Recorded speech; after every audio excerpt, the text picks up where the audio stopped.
So what we're going to be looking at today is just a couple of questions on applying the knowledge that you've just learned about stamp duty.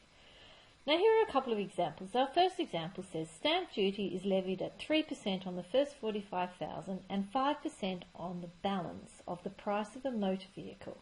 Calculate the stamp duty payable on a car that has a market value of $55,000. Well, if you can look about it, it's just looking at using our percentages, and we're going to be using it twice. You can see here that we have 3% payable on the first $45,000. So we're kind of going to be doing our stamp duty calculations twice. So if I do stamp duty here, what we're going to be looking at is we're finding 3%, that's 3 over 100, of the first 45,000. So that's 45,000 because our car cost us 55,000. So we work that out, and on our calculators we get 1,350. So the next one is we need to look at the stamp duty on the remainder. So looking at it, it says it's 3% on the first 45,000 and 5% on the balance. So the balance is what is left over after the 45,000. So if you have a look here, our vehicle cost us 55,000, and we're going to take away the 45,000 to see what's left over, and what we have left over is simply $10,000. So now I'm going to find 5% of that remaining $10,000. And so when I work that out, I get an answer of $500. So the total stamp duty then, so if I write it here, total stamp duty, and it's pretty obvious what we're going to do. We're going to add the two together. 1,350 plus $500, and we get an answer of, I think, 1,850. So nice and simple. So let's have a look at the next question then. The next question is, Bella purchased a vehicle for $50,000. The stamp duty is 3% of the purchasing price up to $40,000, plus 5% for every dollar that we go over $40,000.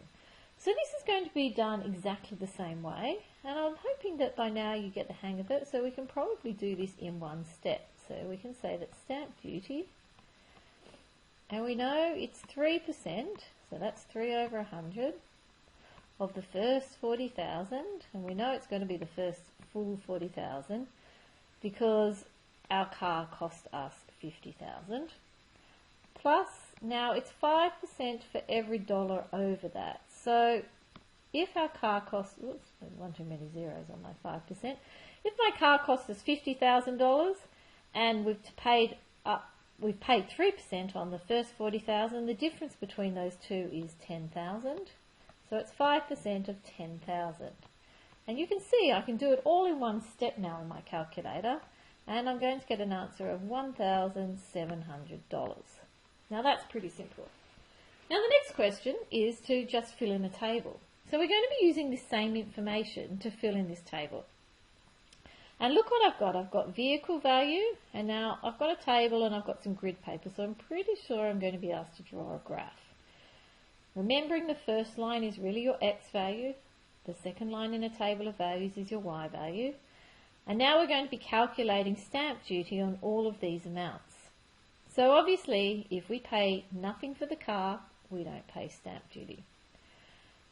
To go in this box, well, we know that we pay 3% for every dollar up to $40,000. So if I find now 3% of $20,000 on your calculator, you will get $600.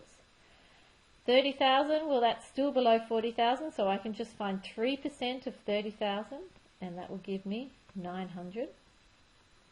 That didn't come up very well. Now this 50,000, well, we just worked that out in part A, what 50,000 was, and I'm pretty sure we got $1,700.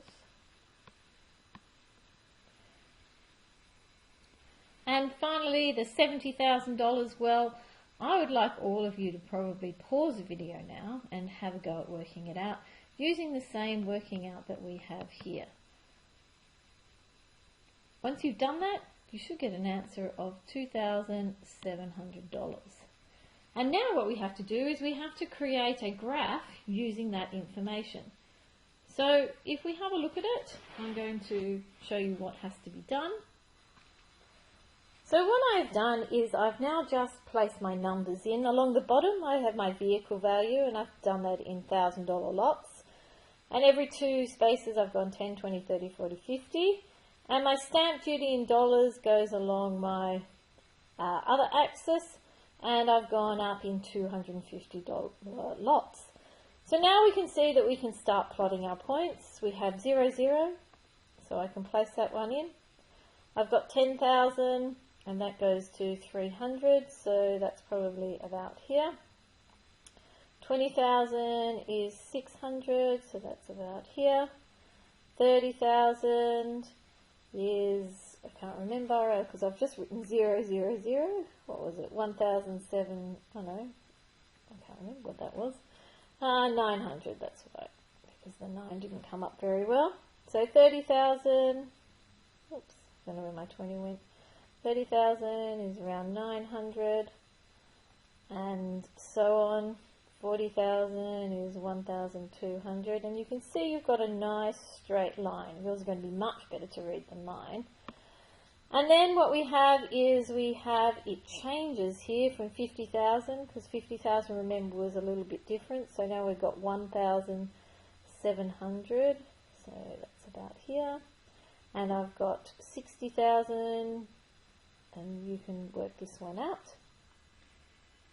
So you can see I've plotted my points. Now on my diagram, because I'm drawing it on a computer screen, it isn't nice and straight. But you can see that's a piecewise linear graph, which is a bit like our tax graphs that we've already drawn, because we go in pieces. We do a straight line, and then our gradient changes because our interest rate changes, and our gradient and our straight line goes up at a steeper slope. And from this, you're usually asked to answer some questions, so I'm going to leave you to do that, and we will go through these answers in class. So I hope you've enjoyed the video, and I will see you later.